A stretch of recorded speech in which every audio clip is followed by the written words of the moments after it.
next step, we're going to take the code that we just created. We're going to put that in a subquery, and we're also going to take the code from the total payments that we created in the prior problem, and we're going to put that in another subquery, and then we're going to join those two subqueries.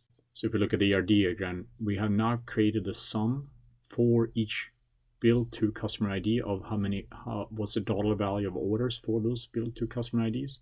We have previously created a query where we had payments for each customer ID. So now we need to join these two result sets. So I'm going to do that via two subqueries.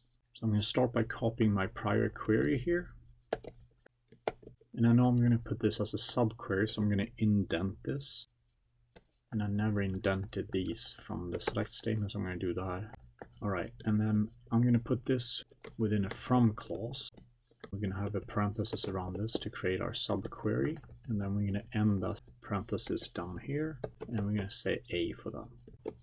All right, and then we need to do the same thing, but now we're going to be joining this result with another subquery, and we're going to call that B. And that was supposed to calculate the total payments for each customer, which was what we created up in this problem up here. And I'm not going to do the order by and the offset because we want all of this result, not just a subset of it. So let's go through this real quick again. I'm going to group by customer ID.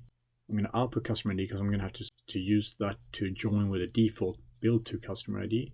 I'm going to sum the payments, and I need to do that negative because payments are listed as negative values. I could use a negative value and just do total orders plus payments, but it doesn't read as well, I don't think. So let's go ahead and move this down and move these two in. And then I'm going to join these two on, and it's going to be A default bill to customer ID equals B customer ID.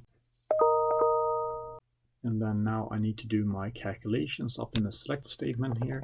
So in here, I'm now going to do the total orders, which comes from here, A, going to be minus total customer payment, which is B. And I'm going to call that net. And then I'm going to also list these two so I can see them still. And I'm going to list the customer ID so I know what that is. And I'm going to pull that from B here, or I could list the A default bill to customer ID. Let's go ahead and run this. All right, so we get net value, and that should be the difference between these two. And we have 263 rows, which is how many customers we have that actually pay for orders. All right, so we're kind of done with the main part of the query, but we have some other things to think about. That we only should return certain states, we should only return certain rows, and we need to think about how do we deal with customers that don't have any payments at all. Those payments should be 0 is what we said. So let's go ahead and do that in the next step.